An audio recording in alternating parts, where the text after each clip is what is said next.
MP Neil Rowe not guilty on rape charges. The region is working together to address mental health issues. Barbadians warned not to play with their future as the BLP spot meetings get underway in St. James North.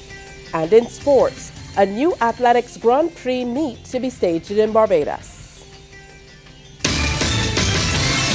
Broadcasting from our studios in the Pine St. Michael, this is CBC NewsNight, starting now.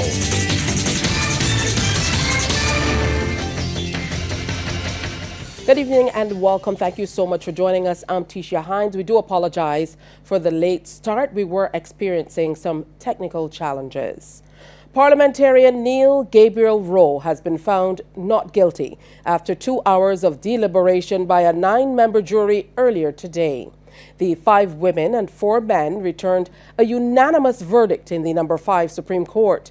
Rowe, 45, of Kingsland Terrace, Christchurch, who is also the Member of Parliament for St. James Northwest, maintained his innocence after he was charged with having sexual intercourse with a woman on September 18, 2022 at his home without her consent or was reckless as to whether she consented.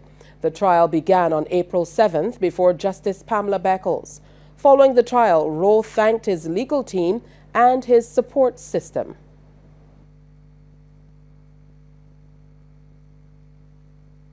For this situation from the beginning to end. I also want to thank my family, close friends, my lawyers, my support team.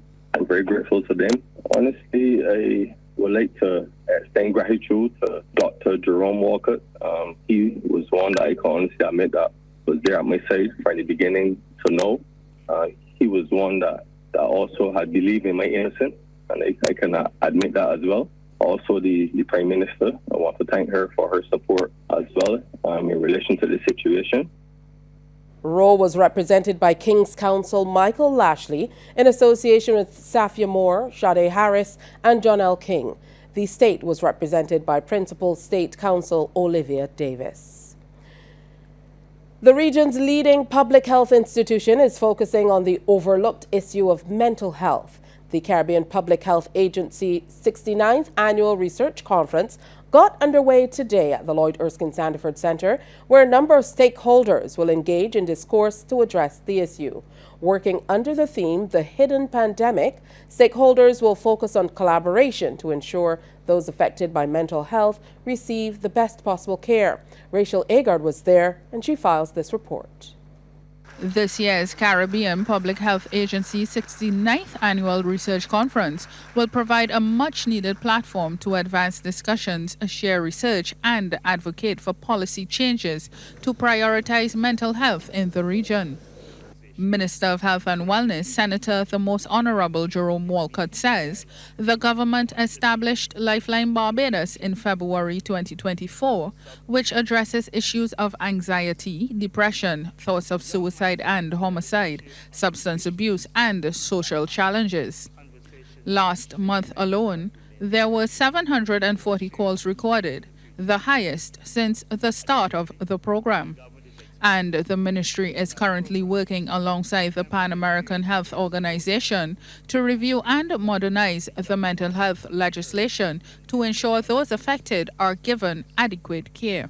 What is needed now is a new approach, one that transforms systems, reshapes culture, and prioritizes mental health as an essential part of national development. The time for change is now. And together, we will create a future where mental well-being is protected, supported, and embraced as a fundamental human right. A strong and strategic response is essential to tackling the mental health crisis. CARFA's Executive Director, Dr. Lisa Indar, says mental health is central to the health of societies. She says the COVID-19 pandemic taught valuable lessons on global health preparedness and response. According to Dr. Indar, running parallel to the global crisis is a less visible but equally devastating pandemic, the deterioration of mental health across populations worldwide. This crisis did not begin with COVID-19, but the pandemic certainly intensified its impact and exposed critical gaps in our mental health infrastructure. In the Caribbean, where our countries are characterized by rich cultural diversities, yet face common challenges of limited resources, historical trauma, and climate vulnerability. This hidden pandemic demands our urgent and sustained attention. PAHO's Assistant Director, Dr. Rhonda Seeley-Thomas, says there is a widespread and growing mental health crisis in the Americas that is often overlooked. In 2019, an estimated 160 million people in the region of the Americas were living with a mental health disorder. Additionally, emergencies and natural disasters of increasing scale and frequency, exacerbated by climate change, pose a growing threat to the mental health and well-being of Caribbean populations. The COVID-19 pandemic amplified mental health challenges, even in previously unaffected populations, resulting in a 35% increase in major depressive disorders and a 32% increase in anxiety disorders in 2020. This conference serves as a call to action to address this hidden pandemic. The conference ends on Friday. Rachel Agard, CBC News. Now is not the time to play with our future. The advice comes from Prime Minister Mia Amor-Motley. She was addressing a Barbados Labour Party spot meeting at Rockdundo, St. James last night. It was held in support of Chad Blackman, the party's candidate in the upcoming by-election for the St. James North constituency. She told the gathering accountability is key and drew attention to promises that have been fulfilled over the past 7 years in office, despite facing several major challenges. And when I tell you that for the first 2 years it was fighting debt, and for the next 3 years, it was about COVID. Believe you me, that the first real hand that we have had to play shots is in the last 2 years in this government. And in spite of that, you could get 16 roads done in St. James North. In spite of that, you can turn around and have your children go to university without worrying whether you got the money to pay for them or not. In spite of that, we have been able to bring unemployment in this country down to 7.1% as we speak. The only time it has ever been lower is in December 2007 under then Barbados Labour Party government. And if God gives us the will, you will see it go below 7.1% because you deserve jobs in this country. Now, in his address, Mr. Blackman shared his view that the future of a nation will depend on a generation that can conceive and implement ideas, export them, and earn a living for themselves and their country. It was against this background that he said he was encouraged by the response to a tech hub being set up at the Gordon Greenwich Primary School last week. And I was so happy that so many young people turned up, young children, adolescents, and their parents, and to the parents who sent their children, and for those who've called after, asking, how can I get my child signed up in this tech hub? I say to you, I give you the commitment that your child is going to be in a safe space where they can come and learn modes of technology. You've heard my colleagues before speak about my international experience. Well, I want to tell you, it is one thing to have international experience and international contacts here. I plan to make sure that that experience and levels of contact can now benefit the people of St. James North. So whether I have to speak to international organizations, international agencies, so that they can bring cooperation and technical assistance at a local level to benefit the people, mark my word, it will be done. The next BLP meeting is tomorrow night at Husbands Road, The Garden.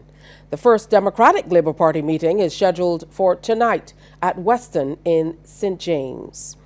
Barbados Labour Party candidate for St. James North, Chad Blackman, now has a space where he will deal with matters related to that constituency. Flanked by Prime Minister the Honourable Mia Amor-Motley, Mr. Blackman officially opened the doors to the new constituency office at Lower Carlton, St. James. Our Anesta Henry was there. Prime Minister the Honourable Mia Amor-Motley wants Barbados Labour Party candidate for the St. James North constituency by-election Chad Blackman to earn the confidence of constituents. She says he must do this through engaging with the people whom he intends to represent in the constituency. Because I've never seen a ballot box open with votes yet. Every ballot box is empty. And therefore there can be no assumptions about this house is a B, this is a D, this is a G, this is a F.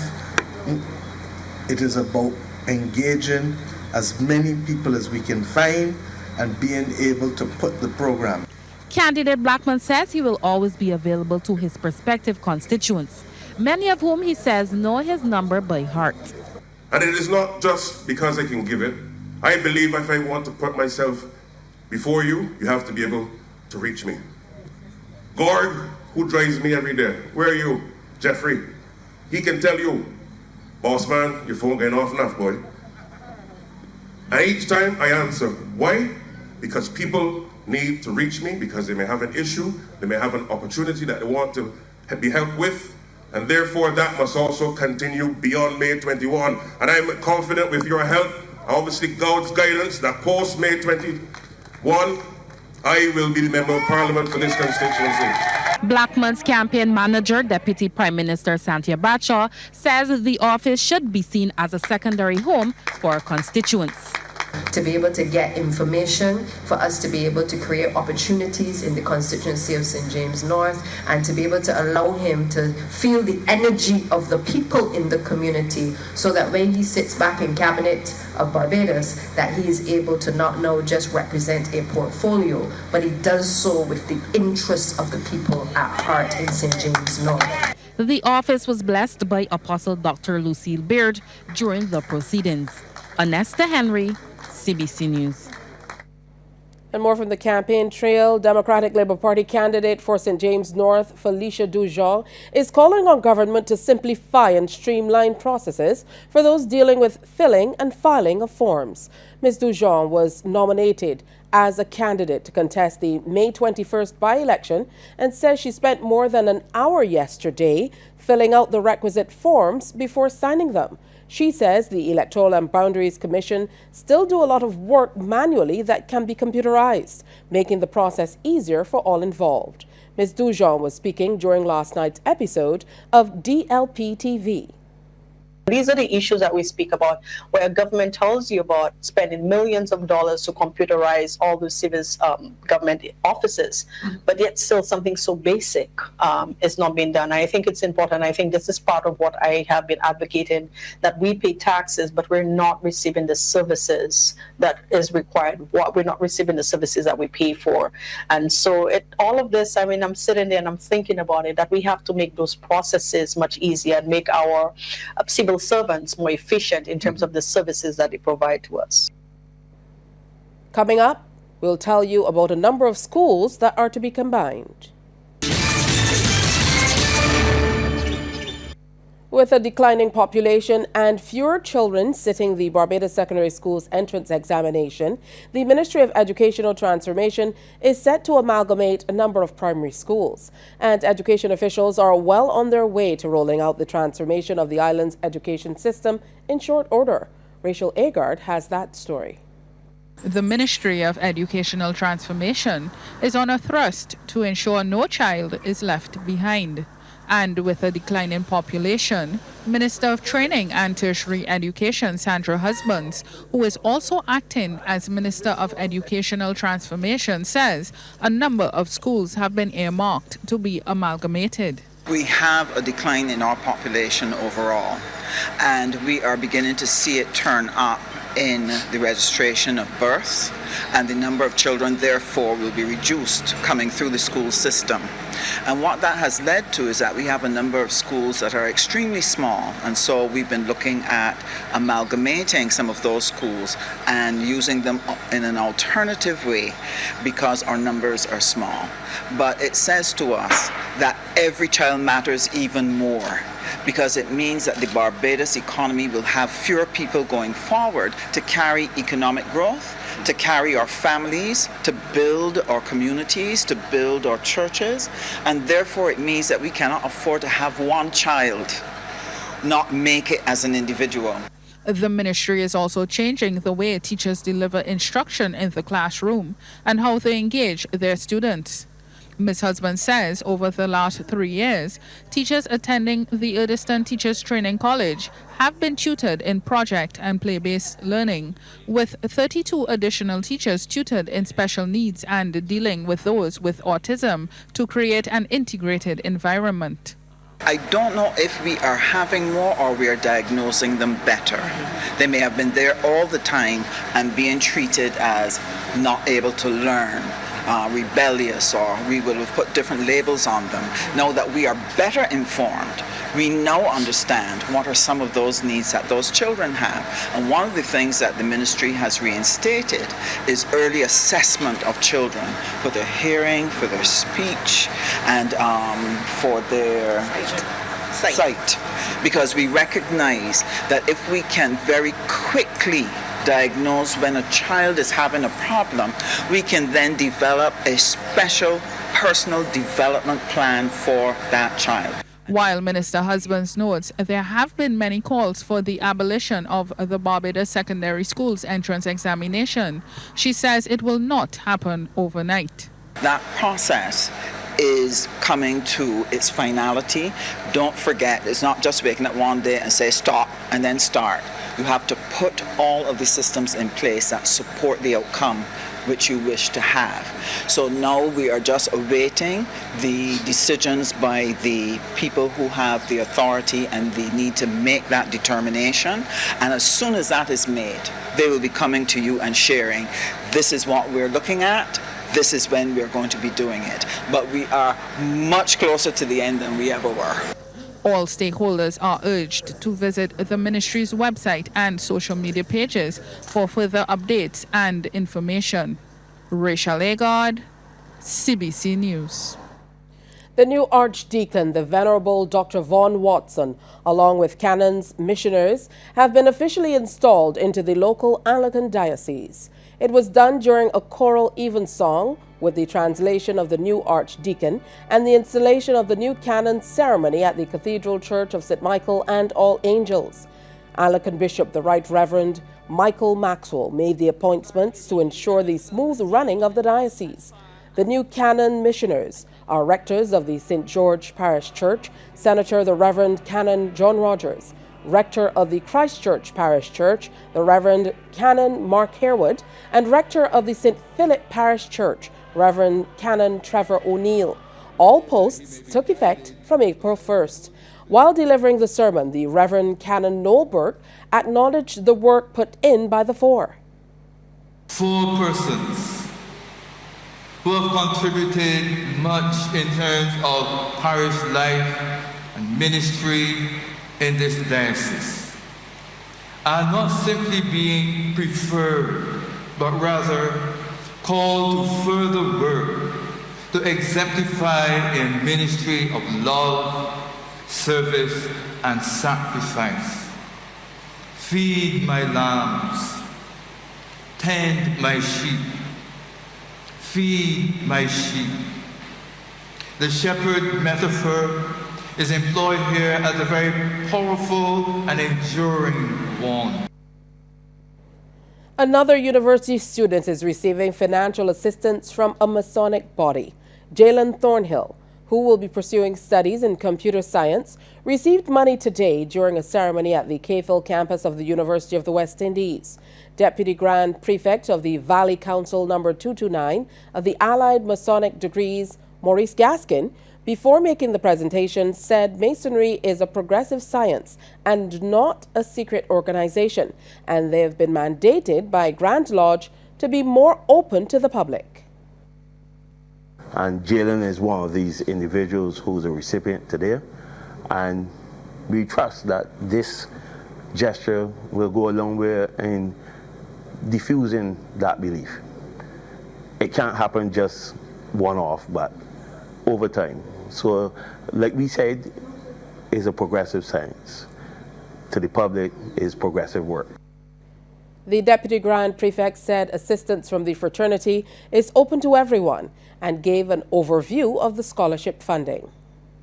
It's a 3-year funding process which we have undertaken by the Order of the Allied Masonic Degrees to any student who is participating here at University West Indies Cave Hill. And if there's any additional assistance that require, then we draw it to the attention of the other units within the Masonic Order, because we're connected by at least 5 orders which make up Mark Mason's Hall in England. Jalen, on behalf of the Right Worship District Grand Prefect and the officers and members of the Order of the Allied Masonic Degrees of South and East Caribbean, we present this annual scholarship award to you, and we trust that you will benefit from it 120%. Sports Night, brought to you with the compliments of Great Health Works, agents for Omega XL. Something new is coming up on the sporting calendar. Damien Best is here to tell us more. Yes, good evening to you, Tisha. Good evening to our viewers and our listeners. There is indeed a new and exciting meet added to the local track and field calendar. The Barbados Grand Prix, set for July 5th at the Usain Bolt Sports Complex. The brainchild of former national athlete Aaron Spencer, who is currently a senior at Baylor University in the U.S., it is expected to attract a registration of 108 athletes who will be drafted into teams. To better explain the concept is PRO of the organizing committee, Rupert Spencer. This team format will be generated from a draft. So basically we're inviting a number of athletes to be part of a draft pool, and then we have a number of individuals who will manage one of 4 teams, and each of those teams will select from the draft pool based on a predetermined way of order of selection, like who gets the first draft, who gets the second draft, and we're going down the line like that. So basically it's a track meet with 4 teams, and the teams will be selected via draft format. Well, open to professional athletes, the draft is expected to take place in early mid-June. The events to be contested are the 100, 200, 400 meters, and 800 meter events, the sprint hurdles for both males and females, the long jump, and men's shot put. There's also expected to be 3 relay events, the shuttle relay, 4x400 meters, and the 4x100 meters. Chairman of the committee, Andrea Prokop, says like the International Grand Prix, it carries a purse to the winners, with anyone who breaks a national record gaining an extra 5,000 Barbados dollars. Each event winner, what we are promising is first prize of $2,000 and then it'll tear down from there for the other places. The event is expected to cost in the region of $226,000 to stage, with the seating capacity at the Usain Bolt complex to be expanded with temporary seating to accommodate around 4,500 persons. Of note is that this event is not for profit and is to be funded through sponsorship, with any surplus to be donated to the Athletics Association of Barbados. Barbados preparations for the 2026 FIFA World Cup qualifiers begin tomorrow with a friendly against host Dominica. The first match is set to be held at the Dominica Football Association Technical Center, with the second fixture slated for Sunday, May 11th at Windsor Park Sports Stadium. The 23-member squad includes 9 debutants, with some aiming to feature in the World Cup qualifiers scheduled for June 4th against Aruba at the BFA Technical Center in Wilde, followed by an encounter on June 10th against St. Lucia at the Darren Sammy Stadium in St. Lucia. Head coach Kent Hall has emphasized the friendly matches will provide the ideal platform to expose some of the newer players to the demands of senior international football. It's a very different squad from last year in that several of the players who led the team in our successful CONCACAF Nations League campaign are unavailable. However, this has created a wonderful development opportunity for some new faces to step up. In fact, for 9 of the players selected, this will be their first time in a senior men's national squad. These matches will therefore provide the ideal platform to expose some of our newer local players to the demands of senior international football and give them some critical experience. It will be a learning experience for everyone, and all we can ask of the players is to try their best and to represent their country with pride. We are looking forward to the 2 matches, and we thank the Dominica Football Federation for hosting us.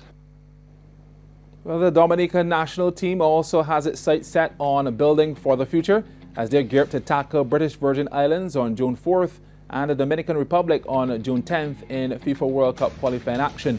In their last two qualifiers, Dominica were thrashed by Guatemala 6-0 and then edged out by Jamaica 3-2. No complaints, so far so good. Everybody putting in the work and just to continue from here. So guys, I see everybody putting in the work. Everybody, we basically have a young team and new squad.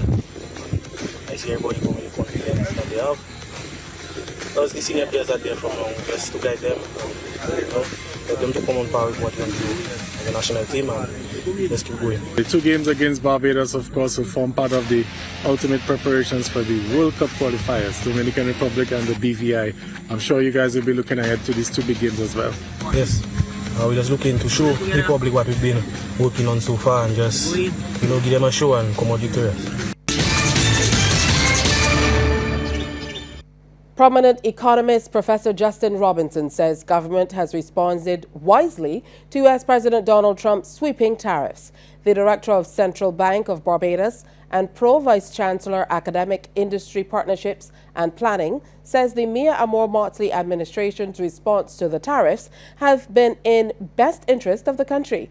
He was speaking at the JMMB International Thought Leadership Breakfast.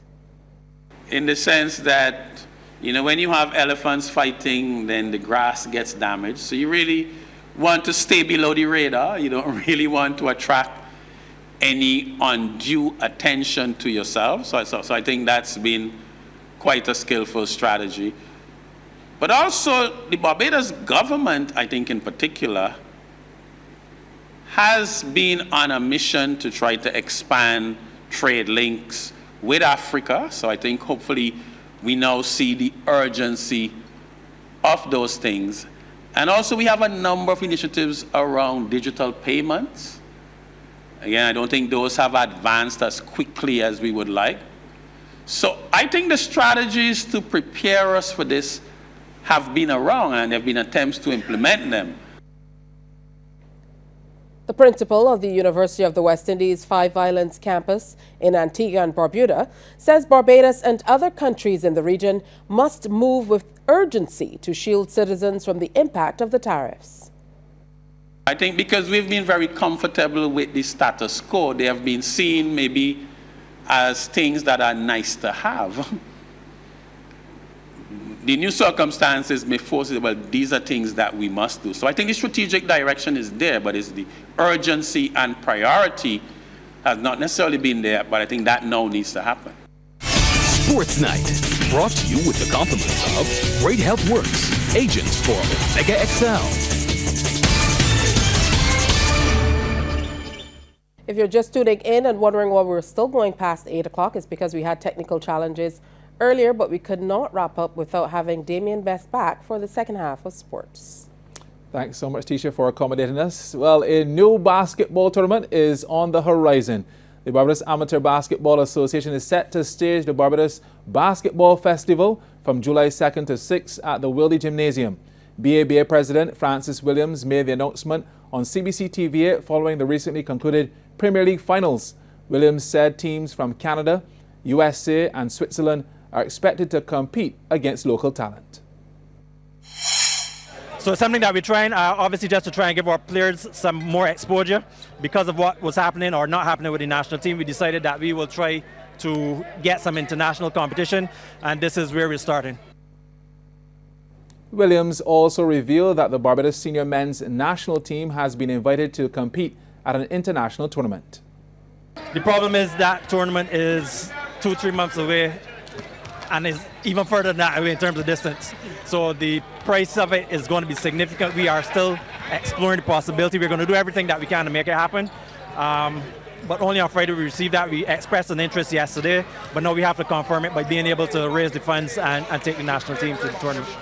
And just before we go, Rampart are the champions of the Keith Boyce Memorial Cricket Tournament after they beat North Stars Eagles in the final by 18 runs via the VJD method. Playing at Diamond Corner in St. Peter in a match reduced to 32 overs per side, Rampart sent into bat posted 146 for 8 Opener Jay Clark slammed an even half-century inclusive of 2 4s and 4 6s. Achilles Brown chipped in with 25 and Anthony Rollins 24, while Trey Barrow took 4 for 43. In reply, the Eagles were bowled out for 128 in 28.4 overs. Calvin Marcus headlined the bowling department, took 3 for 27, and Shamar Marshall picked up 3 for 32. Ashley Skeet with 35 and Jerome Jones 28 were the only bright sparks in that losing effort. And that's news. Thank you so much for spending the time with us. Do enjoy the rest of your evening.